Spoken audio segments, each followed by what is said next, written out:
Even the customers here are extra helpful and nice because somebody just walked in and the door chime rang and they muted it for us because they noticed that we were filming. That's the type of place this is. Why wouldn't you want to come on an off day? It just makes you feel good. You'll leave feeling good.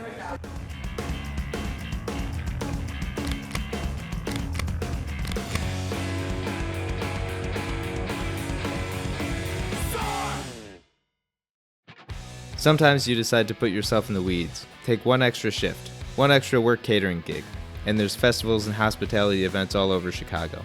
And while everybody else has called off to enjoy their summer, you still have the fire in you and take every opportunity to be a part of a new experience. I've outgrown the need to prove myself or strive for position in most of these young, excitable cooking endeavors. Well, I guess kind of. Sometimes a good friend has finally found the means to open up a shop and ask you to join the team. And sometimes this means that because of the mountainous endeavor of opening a restaurant without millionaire backers, and most of the time with, off hours become just that, off hours. In that case, how do you spend your morning moments? Soar in a whole new way than from carrying all your prep up and down stairs, cooking, burning your hands, etc. But now, from sanding down cement and refurbishing old refrigeration units. In the good couple of waking moments, I would recommend time being spent in a place like Ruby's Fast Food, a wonderful Pinoy gem found from previously groggy mornings, delighting me in coconut gravy, rich chopped up pork face, and crispy lumpia. What better comfort than some talong salog in the morning, a plate of Malabon, or crispy pata, a nice chunk of pork leg fried to crispy perfection. There's not much better. Well, I suppose maybe the people cooking and inviting you in might be right up there.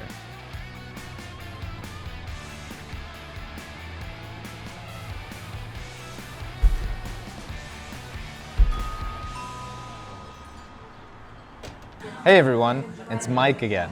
And today we're at Ruby's Fast Food on Pulaski, northwest Chicago, Filipino restaurant. Fast food is vague, but they do have a takeout counter next to the dining room. This is an amazing assortment of Filipino food in front of me, all of which I am super excited to eat, and it's off hours. I have 2 or 3 hours before I have to go to work, so this is literally my off hours. I'm opening a restaurant with a friend of mine, and it is exhausting.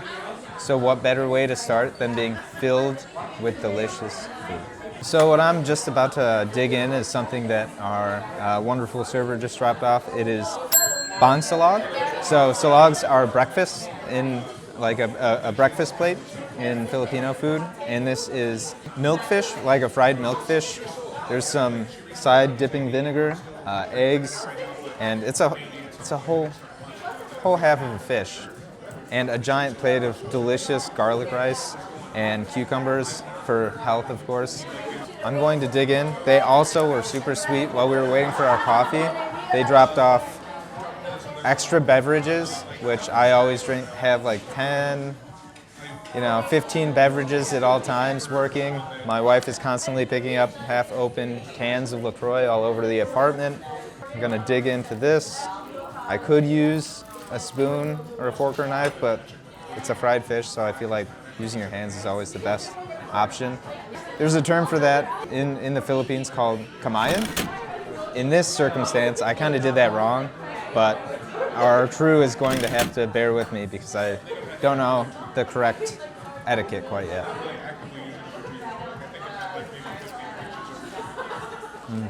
The frying the fish is amazing. Man, if you're afraid of ever eating fried fish in general, you're probably, you got to get over it. The frying the fish makes it taste like it's like eating KFC, It's like eating beautifully fried chicken, except for it's lighter, airier. The skin is super crispy, the flesh is still tender and moist. If you can't get over seeing a fish head on your plate, you got to. It's gonna sound like a broken record when we do any of these videos, but it's really important that you try things and not be afraid of trying things. Fry on this fish is definitely due to like a really nice hot oil. Fish cooks very quickly, So in comparison to something like fried chicken, you're dipping it into oil that is a lower temperature generally. That's why there's a little greasiness to fried chicken, but it's also a bigger piece of meat. And there are ways around that. You can like double fry, etc. Like where this fish is, there is a little grease to it, but it's a higher heat because the fish flesh cooks so much quicker. So you get a really crispy skin, which also lends itself to a higher cooking temp. And then you also get the deliciously moist flesh, which can only happen if the cook time is right. And then you have delightfully fatty garlic rice on the side, just to fill you. It's amazing. All right, here we have the Pancit Malabon. Pancit is noodle dishes in the Philippines. So this is a thicker rice noodle as opposed to a thinner rice noodle. It has a ton of seafood, which is why I got interested in the dish to begin with. And I didn't know there was going to be chicharrones on it, but any sort of like fried pork fat or crispy pork additive on top of any dish is always a pleasant surprise and always a happy addition to anything you're going to eat. So I'm super excited about this.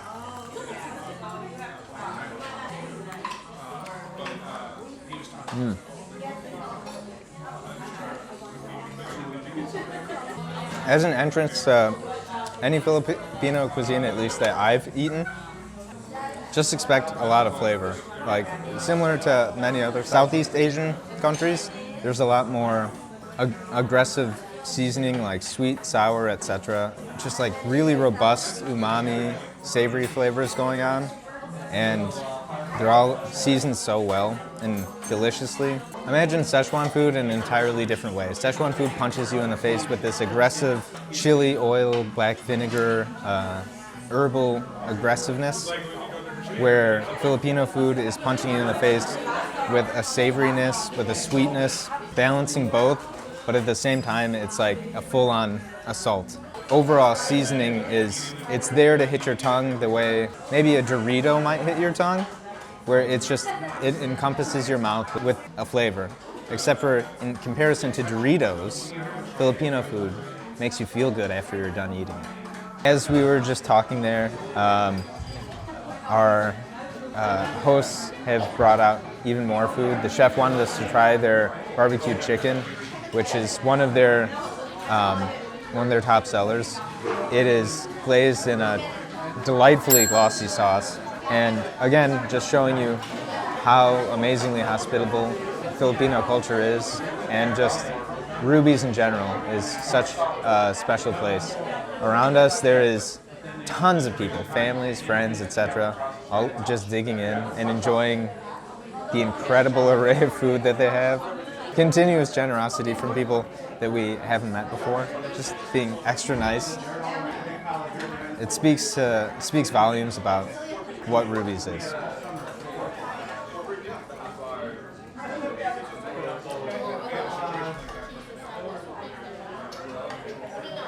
That's great, of course. Why would it be any less than amazing? Right now we have oxtail Karekare. So this is oxtail braised in kind of like a peanut gravy with a bunch of different mixed vegetables, eggplants, green beans. It's a full dish. This is like a dinner dish. If you see it on the menu, I think it was like, I don't know, around $32, but it is an amazing portion, and the oxtails in general aren't cheap. There's only one per cow, right? So you're cutting it up. If you're not familiar with oxtail, it's like any other great braised meat. There's, because of the type of cut, it has a lot of marbling of fat.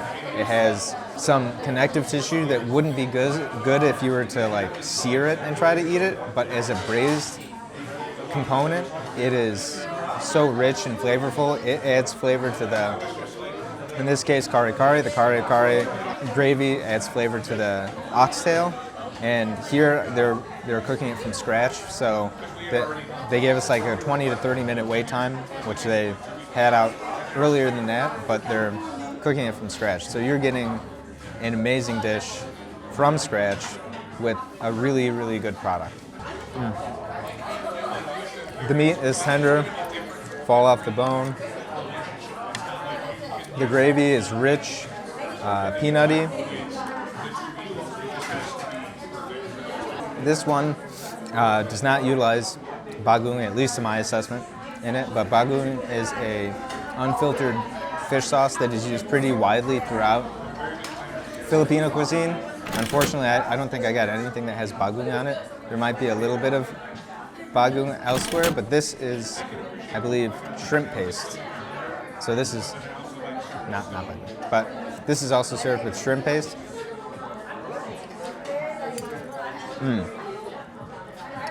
Which is, if the karekare is too tame for you, adding a little bit of this on the side, it boosts the salt.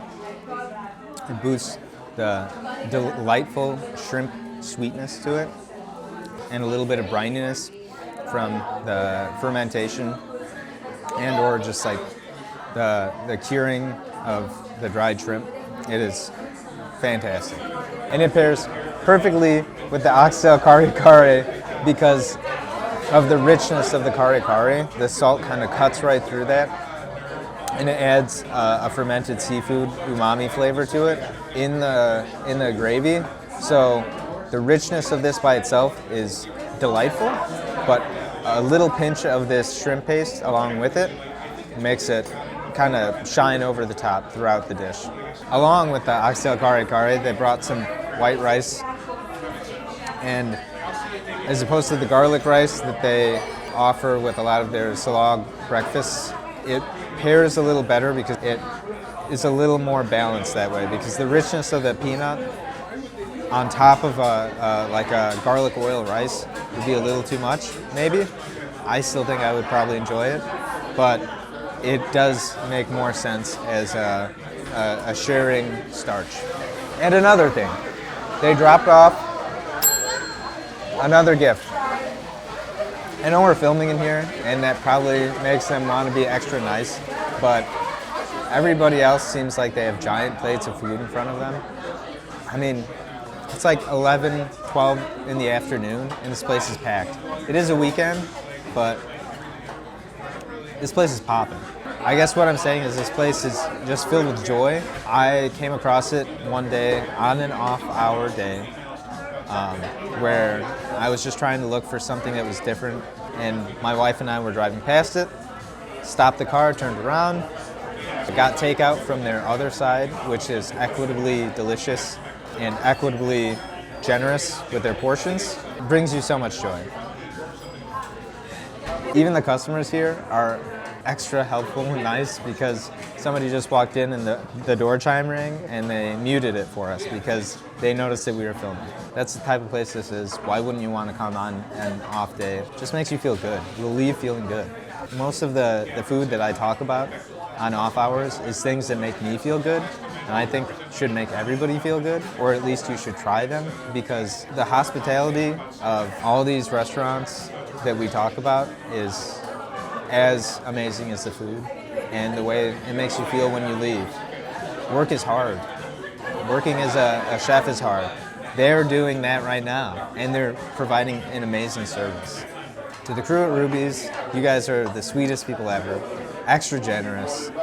Your food is amazing, and on an off day, I'm not even saying that because it's off hours or whatever, on an off day, it makes me feel whole after an entire week of just really being, my energy being sucked out of me. It's like somebody giving you a hug. It's great.